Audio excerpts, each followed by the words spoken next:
Yesterday we opened this forest center retreat for foreign yogis who have come here to exchange Kama Sukha with Dhamma Sukha. That means Kama Sukha, worldly pleasures, exchanging worldly pleasures for Dhamma pleasure, Dhamma Sukha. Making their sacrifices, coming miles away because they cherish the Dhamma.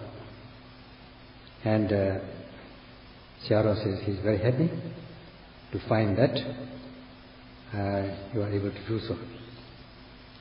As a matter of fact, the arrangement has been made since last year. That means he has been happy for the whole year in expectation of this occasion. However, now it has materialized. He is happier. So, he is happy to know that you all cherish the Dhamma, you have come here a long way, and he is prepared, he and his staff are prepared to do their best to hide you with the Dhamma gift.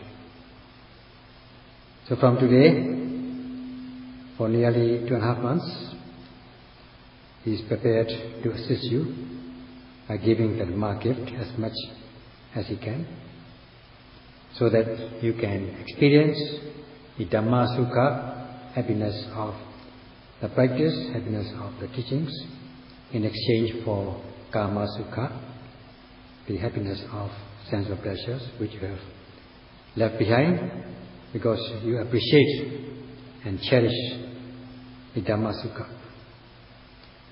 So by practicing respectfully and carefully, may you be able to realize this Dhamma Sukha. Sayadaw says he is also prepared to give you this Dhamma gift every day with much karuna, compassionate feeling and foresight, in accordance with the instructions and guidance of the late Venerable Mahasi Sayadaw, in keeping with the Buddha's exposition, both from the theoretical and practical aspects. When giving this Dhamma gift, as he has already promised, he expects you to all practice respectfully and carefully as receivers of the Dhamma gift by putting down this to the practice and to become the real Buddha's Savakas, disciples. And he is prepared to assist you with the Dhamma gift so that you become the real Dhamma and Buddha's Savaka, Buddha's disciples. So in this connection, he would like to describe this expression, Buddha's Savaka, the disciple of the Buddha. This expression, Buddha's Savaka, is a Pali word, meaning in essence, listening respectfully and practicing respectfully, as is given in the text. Listening and practicing respectfully and carefully, in accordance with the guidance of the Buddha. Hence, Savaka. In order to become a Savaka, disciple, there are two parts. One is to practice in accordance with the guidance or instructions given. And the second part is by practicing to eradicate to the pure and exalted state, to come to the state of purity and exalted state, overcoming or eradicating all defilements such as raga, dosa, moha, craving, aversion and delusion. Only when one is able to practice to this pure and exalted state can one become genuine disciple, Savaka. So in order to reach that state, that is the pure and exalted state as the Buddha's disciple, Savaka, first of all we need to know the quality of the Dhamma, the teachings. then only one will be able to practice respectfully and carefully. In the beginning of the great discourse on the way of mindfulness, the Satipatthana Sutta, the Buddha has declared openly, in order to inspire the practitioners, the 7 benefits, beginning with the purification of the mind. Then comes the overcoming of grief, sokha, lamentation, parideva, kayika dukkha, physical suffering, citasika dukkha, mental suffering, overcoming them, and eradicating defilements with the realization of the noble path and fruit. These are the 7 benefits declared by the enlightened one at the beginning of the great discourse on mindfulness. So though they are very simple, they are very essential. Knowing the benefits of the practice, one will be eager, one will become inspired to undertake the practice by listening to the correct method, not to miss even a word, taking it to heart, or in a modern sense, taking it to brain. Not to be spaced out, thinking this and that, being distracted, to be calm, not to be agitated, so that it amounts to cherishing the Dhamma. In this way, by listening respectfully and carefully, one will have the zeal to undertake the practice, understanding the correct method. In this way, there will be faith and confidence leading to zeal to undertake the practice. So we have come to this stage. When after knowing the method of practice, the correct method of practice, you undertake that practice and be able to overcome the defilements such as raga, dosa, moha. So, by undertaking the practice, you can overcome on a part-time basis these kilesas, defilements, leading to the full-time eradication of the defilements. So only when you are able to overcome these kilesas, defilements, on a part-time and full-time basis, will you become the noble one, pure and noble one, Ariya. So we have to practice to come to this stage.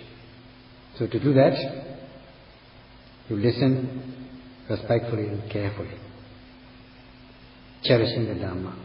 Then only you become real Savaka. Now Savaka is given as disciple in English. He does not know what that really means. But as for the Pali expression Savaka, the meaning is as explained. The implied meaning of the Savaka is to practice in order to realize the cherished goal. So from nominal Savaka, we have to practice in order to become the genuine Savaka. To practice in accordance with the Buddha's exposition in these 2 months retreat, respectfully and carefully, cherish the Dhamma, listening and undertaking the practice to overcome these kilesas such as craving, aversion, raga, dosa.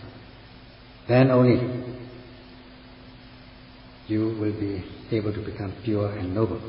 So he hopes that you will realize this stage.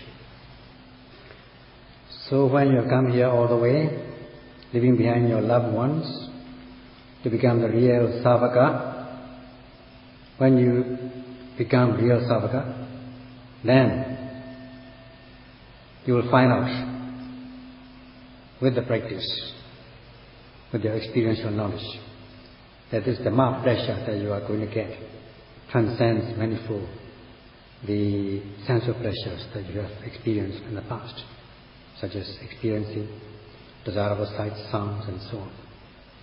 Then it will be worth the leaving behind the families and loved ones, your occupation, and your belongings behind to come here all the way. Otherwise, it will not be worthwhile leaving behind your loved ones, occupation and whatnot. If you realize the Dhamma Sukha, the pleasure of the Dhamma, then it will be worthwhile coming here. And as for Sayadaw said, as for him also, it will be worthwhile giving you this Dhamma gift if you are ready to receive it. In this way, the giver of the Dhamma gift and the receiver of the Dhamma gift will become related as a Dhamma family. And in terms of the whole samsara, we will become the samsara relatives, the family or relatives of the rounds of existence, joining together, uniting together with metta and karuna.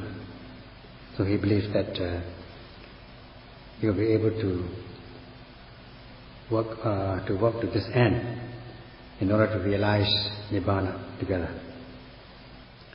One striving in order to realize the Dhamma Sukha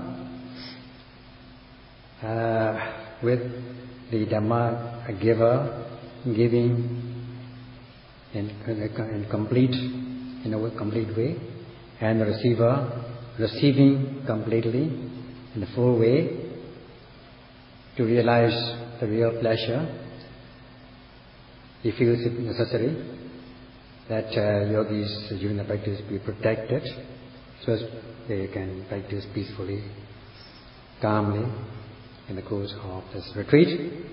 It becomes necessary to practice this 4 guardian meditations to start with. So today he would like to talk about these 4 guardian meditations. The 4 guardian meditations are, first of all, the recollection of the Buddha's quality, known as Buddha Nusati. And secondly, we have Metta Bhavana, practice of the mindfulness of Metta meditation, loving kindness meditation. And thirdly, we have Asubha Bhavana, recollection on the unpleasantness of the parts of the body. And fourth and finally, Varanasati, mindfulness of death. As for the first one of these 4 guardian meditations, Buddha Nusati Bhavana, the practice of the mindfulness of the Buddha's quality. Buddha is one and Anusati is another part of this Buddha Nusati. To recollect on or contemplate on the Buddha's qualities. Anusati means contemplating or reflecting repeatedly.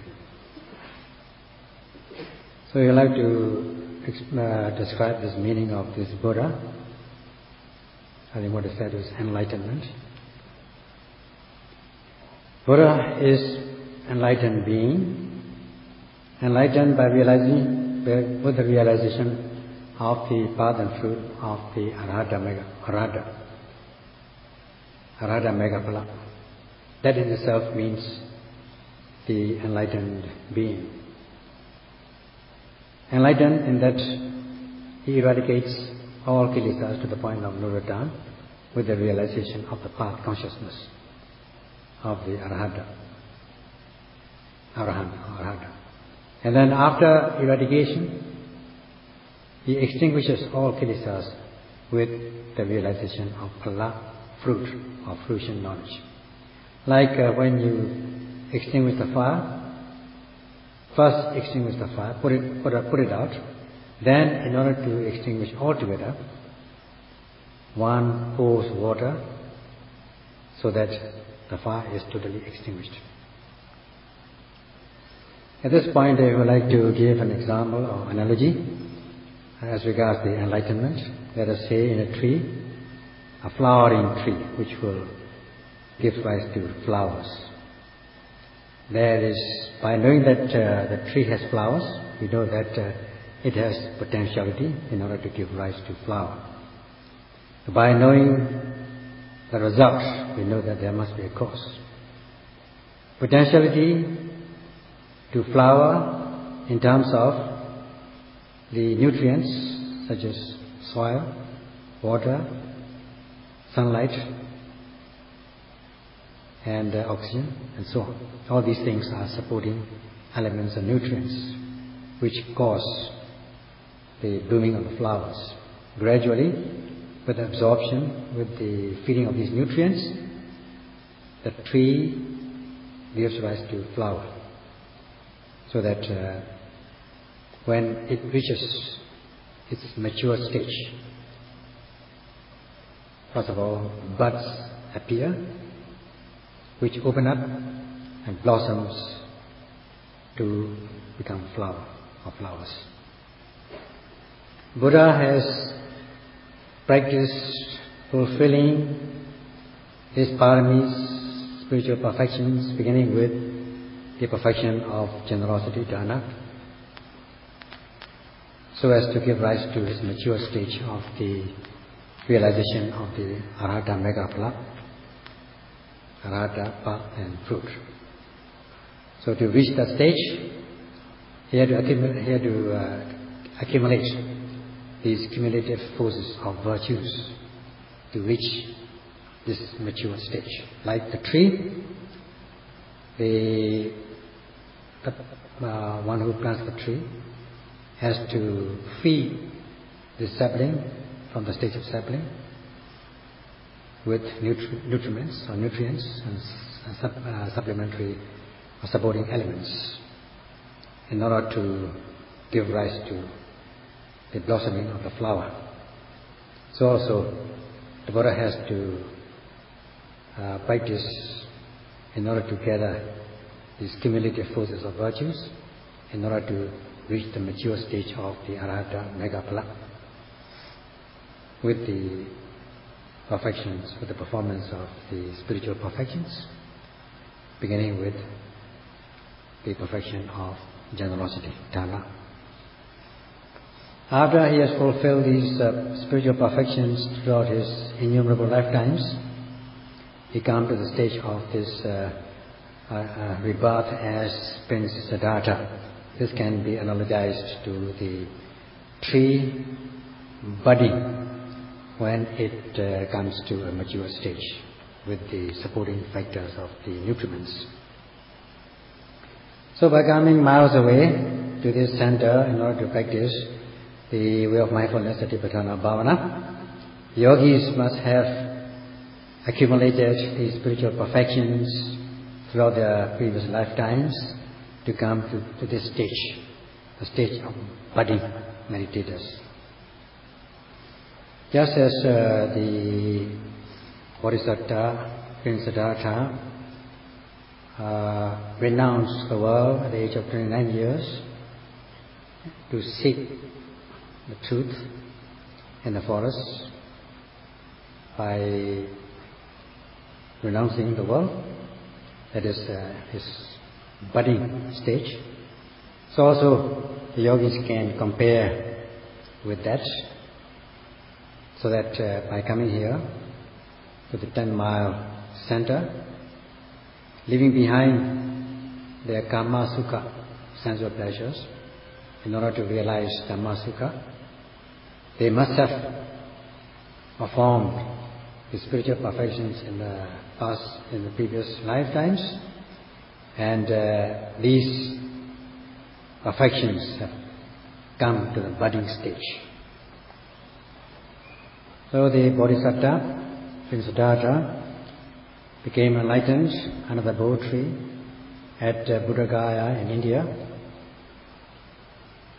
with the realization of Arahata Megaphala, that is like a blossoming flower. So too, yogis come here to practice after 2 months. If they realize with the maturity of insight knowledge, at least the path and fruition knowledge of the Noble One, in their own right, they can be said to have blossomed. This flower in the form of Arahata Megaphala Jnana has many parts, such as the petals, in the form of variety of qualities of the Buddha. They are like the sweet odor which spread throughout the universe, so that all beings in the universe can experience, can taste the odor of this flower. So those who cherish flowers, when they see big blossom the flower, they'll be very happy. They'll be happier if they can smell the sweet odor of that flower. So at this time, whenever they see this flower and experience the smell, they will be very much overjoyed and overwhelmed. So you can just imagine how much pity, delight will they experience. For those people who saw the living Buddha in person, they seeing like seeing the flower, beautiful flower, seeing the Buddha in person, and knowing the qualities, a variety of qualities of the Buddha, like experiencing the smell of the flower. You can imagine how much they will feel that such a flower, such an individual is unique with all the qualities, like the properties of that flower. So by seeing in person the graceful personality of the Buddha and listening to the sweet discourse given with Mahakaruna, great compassionate feeling, practicing in accordance with his instructions, guidance, many beings, innumerable beings, number of beings became devoted, were able to practice sila and practice to realize the path and fruition knowledge of the noble ones, first path, second path, third path, fourth path, final path, and so on. So such individuals were able to see the Buddha in person with metta and karuna will be very much delighted. That is, for those who were able to see the Buddha in person and listen to his talk in person and practicing right away in accordance with his guidance. Now the Buddha is no more. There's no chance to see the Buddha in person. However, we need not be discouraged. There are still the teachings alive on his behalf. Teachings he had given throughout his 45 years of ministry. And there are also individuals who are learning and practicing in accordance with his teachings. So long as there are these practitioners, so long as there is the practice of the Noble Fatherly constituents in accordance with his teachings, we can say that the Buddha's teachings are still alive. And as much as the Buddha's teachings are still alive, we can say that it is like the Buddha is still living. So out of these qualities, innumerable qualities of the Buddha, by contemplating or reflecting on one of these qualities, you can practice this Vipassana in your own right, progressing through the stages of insight until you realize the path and fruition of the noble ones. Because you have the practice, the method of practice now, the practice is still alive, and if you practice in accordance with his teachings, you are bound to realize the path and fruition knowledge of the noble one, at least the stream winner, in your own right. In a sense, practicing correctly in accordance with the instructions and accomplishing the overcoming of defilements, realizing at least the first path consciousness, you are said to have become Buddha in your own right, enlightened with Riya Megaphala, the path and fruition knowledge of the noble ones. But of course, it is not like the omniscient Buddha. You can say it's one kind of Buddha. There are three kinds of Buddha, namely Sammasambuddha, fully self-enlightened one, after performing the cumulative forces of virtues, paramis, perfections, beginning with the perfection of generosity, until he became fully enlightened. Then we have the Pacceka Buddha, silent Buddha. He also became enlightened in his own right, but unlike Sammasambuddha, he is not able to preach. He is not able to preach like the Sammasambuddha. It is like a dumb person having a dream but cannot relate his or her own dream afterwards. That is about Pacceka Buddha. Then we have Sutta Buddha.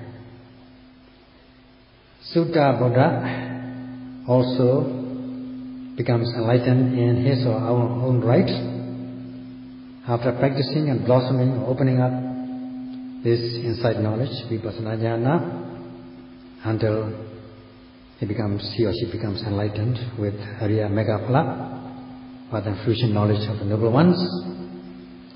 That is Sutta Buddha, the third kind of Buddha.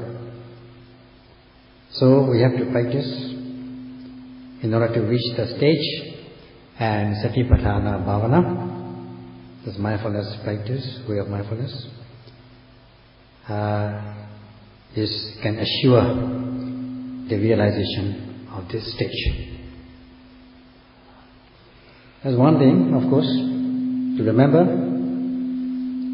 like when a gardener or farmer wants to plant some plantations, he or she has to build up fencing around this plantation to protect the fence from being intruded by outsiders, animals and so on. Then you have to water the plants as and when necessary, improve the soil, work the soil so that the plant can grow freely. And when it grows, insects may attack these plants, so you have to protect your plants from being attacked by these insects and pests. Or if they have been already attacked, you have to remove by suitable means. And also remove the things like cobweb, which entangle these plants, so that they can grow freely. In this way, the gardener or the farmer has to gradually improve so as to become a Sutta Buddha. The yogis also have to gradually build up. Prepare yourself like the gardener, planting the plantations. So too the yogis will prepare themselves to become Sutta Buddha, building up the potentialities until at last you are able to reach the mature stage of budding and flowering, so that you can experience the beautiful flower, the smell and so on. So to reach that stage, yogis need patience in all aspects. So of course, you cannot just get the benefits right away, like you plant today, you cannot get the flower and pluck it on the same day. So in order to be able to get this successful flower in terms of this knowledge, you have to take time and practice respectfully and carefully, building up your perfections, paramis, Again, apply your mindfulness, mindfulness, sati, respectfully and carefully, constantly, building up your potentialities. So out of the innumerable qualities of the Buddha, you can pick out one quality which suits you most and reflect upon it, so that you can also copy the example of the quality of the Buddha in your own right, which will be beneficial for you.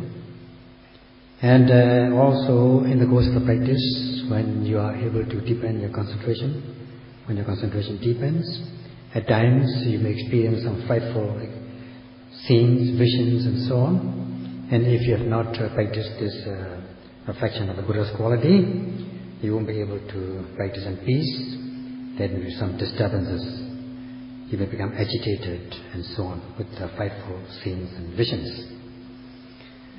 So if you are able to reflect upon the Buddha's quality in advance, even if such frightful scenes or visions appear, you will not be overcome by these frightful scenes.